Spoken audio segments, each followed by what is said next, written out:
चलिए आज हम लेखक परिचय में करते हैं बात मुंशी प्रेमचंद्र जी की। तो चलिए शुरू करते हैं। सबसे पहले हम उनका पढ़ेंगे जीवन परिचय। तो प्रेमचंद जी का जन्म सन 1880 में बनारस के लमही गांव में हुआ था। इनका मूल नाम धनपत राय है। असहयोग आंदोलन में इनकी सक्रिय भूमिका रही। सन 1936 में महान कथाकार प्रेमचंद जी का देहांत हो गया।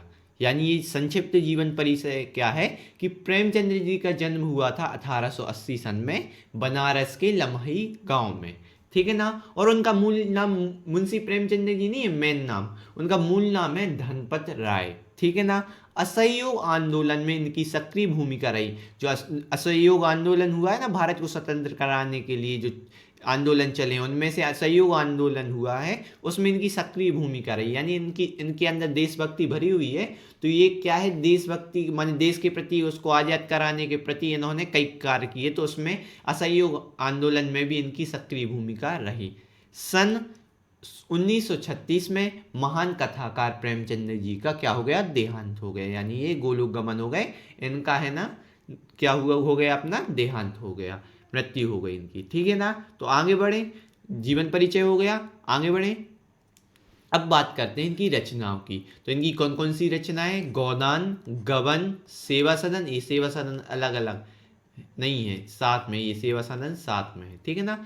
निर्मला और कर्मभूमि, ये उनकी क्या हो गई, लगभग 5 फेमस रचनाएं। अधिकतर प्रसिद्ध ये रचनाएं गोदान, गबन, सेवा सदन, निर्मला, कर्मभूमि, और ऐसे और भी हैं लेकिन ये मुख्य हैं, ठीक है ना। तो आदि आगे बढ़े, रचनाएं हो गई। इसके बाद करते हैं इनकी भाषा कैसी थी। भाषा टॉपिक डाले अपन, अगर माने है ना भाषा के बारे में बताएं पॉइंट वाले में, तो प्रेमचंद जी की भाषा सरल, सजीव, व्यवहारिक एवं मुहावरेदार थी। यानी जो मुंशी प्रेमचंद जी की भाषा है ना, वो बहुत ही ज़्यादा सरल थी, व्यवहारिक थी, अपने जो अपन रिलेट कर सकते हैं अपने दैनिक जीवन से, रिलेट माने संबंध बता सकते हैं कि अपने दैनिक जीवन में ऐसा होता है। तो उस प्रकार से इनकी भाषाएं थी। जो ये इन्होंने साहित्य लिखे ना, उनकी भाषाओं में अपने व्यवहारिक जैसी भाषा थी, अपने जैसे सामान्य बोलचाल की भाषा थी। तो उस प्रकार से इनकी भाषा रही। इसके बाद उन्होंने लोक प्रचलित शब्दों का प्रयोग कुशलता पूर्वक किया। जो लोक प्रचलित माने जो अपने समाज में जो अधिकतर शब्द चलते हैं ना, लोक प्रचलित माने लोगों में जो प्रचलित शब्द है उनका प्रयोग किया है। बड़ी से बड़ी बातों को सरल भाषा में सीधे और संक्षिप्त में कहना प्रेमचंद जी के लेखन की प्रमुख विशेषता है। इसका मतलब क्या हुआ कि जो प्रेमचंद जी हैं उन्होंने माने जो बड़ी से बड़ी बातें हैं, गहराई वाली बातें हैं, बहुत ही ज़्यादा माने कह सकते हैं, जो बड़ी माने इतनी विकराल है, माने कह सकते हैं उसी में बहुत अर्थ छुपा है, किसी वाक्य में बहुत ज़्यादा अर्थ छुपा है। और लेकिन वो बहुत ही कॉम्प्लिकेटेड सेंटेंस है, माने बहुत है ना, माने एक बार में समझ में ना आए, सामान्य व्यक्ति को तो आए ना। तो उस भी बड़ी से बड़ी बातों को भी बिल्कुल छोटी छोटी सामान्य भाषा के रूप में वो बता देते थे। अपन को बात समझ में नहीं आ रही पढ़ने में कि क्या लिखा है, लेकिन जैसे कई बार होता है ना विद्यालय में, स्कूल में, या कहीं भी जहाँ आप पढ़ रहे हैं, तो वहाँ अगर आप है ना अपने सर से पूछेंगे, मैम से पूछेंगे कि सर ये वाली लाइन हमको समझ में नहीं आ रही, तो सर क्या करते, उसको डिटेल से एक्सप्लेन कर देते, तो समझ में आ जाती। इसी प्रकार से जो उन्होंने जो कठिन से कठिन भाषा से वाले शब्द होते थे, वाक्य होते थे, उनको बड़ी से बड़ी बातें होती थी, उनको बिल्कुल है ना सीधे संक्षिप्त तरीके से, बिल्कुल डिटेल से, आसानी से, आसान सरल भाषा में बता देते थे। तो ये इनकी बहुत ही प्रमुख विशेषता रही है। तो ये भाषा में आ गया। अब बात करेंगे शैली के बारे में, ठीक है ना। तो शैली में क्या है, प्रेमचंद जी की शैली आकर्षक है।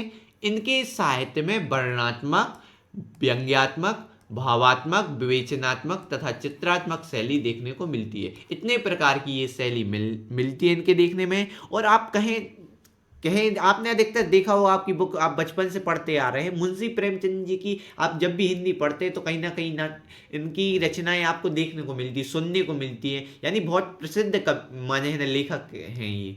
और इनकी जो क्या है कि साहित्य इन्होंने जो लिखा है ना, बहुत ही क्या कह सकते हैं कि इफेक्टिव है, माने जोरदार है, माने कि अपन उसको क्या कहें कि माने प्रसिद्ध बहुत ज़्यादा है। कैसे उनने है ना ऐसी चीज़ें लिखी हैं, समझाने का तरीका हुआ, तो इसके कारण वो विख्यात हुए, प्रसिद्ध हुए हैं। ठीक है ना। तो इस प्रकार से और शैली में और भी अपन जोड़ सकते हैं ऑनलाइन में भी, तो उस हिसाब से आप अपने हिसाब से कि इनकी शैली किस प्रकार से थी, इन्होंने किस प्रकार के शब्दों का कैसे प्रयोग किया, कैसे किया, ये सब आप बता सकते हैं उनमें। ठीक है ना। तो ये शैली हो गई है। इसके बाद लास्ट में अपन बात करते हैं साहित्य में स्थान का। चूंकि देखो इतने प्रसिद्ध थे तो उनका साहित्य में महत्वपूर्ण स्थान तो बनेगा ही।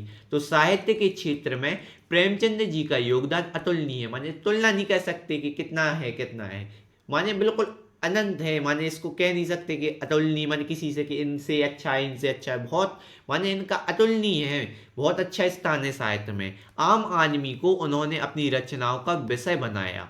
मतलब क्या है, आम आदमी को रचना का विषय बनाया, माने जो आम आदमी जैसे लोकल साधारण व्यक्ति रहते हैं, उनको जो समस्या होती गरीबी की, या जो मिडिल क्लास रहते हैं उनको आर्थिक स्थिति की रहती है, या फिर कोई भी है ना कोई माने ना कोई भी उसको दबा रहा है, माने नॉर्मल व्यक्ति की, सामान्य साधारण व्यक्ति की जो समस्याएं होती हैं उनको उजागर किया है अपने रचनाओं में। जो कि बच्चे माने जो सब है ना अपने से रिलेट कर पाते हैं, अपने से संबंध बता पाते हैं कि हम भी ऐसे हैं, तो उस हिसाब से इन्होंने रचनाएं की हैं।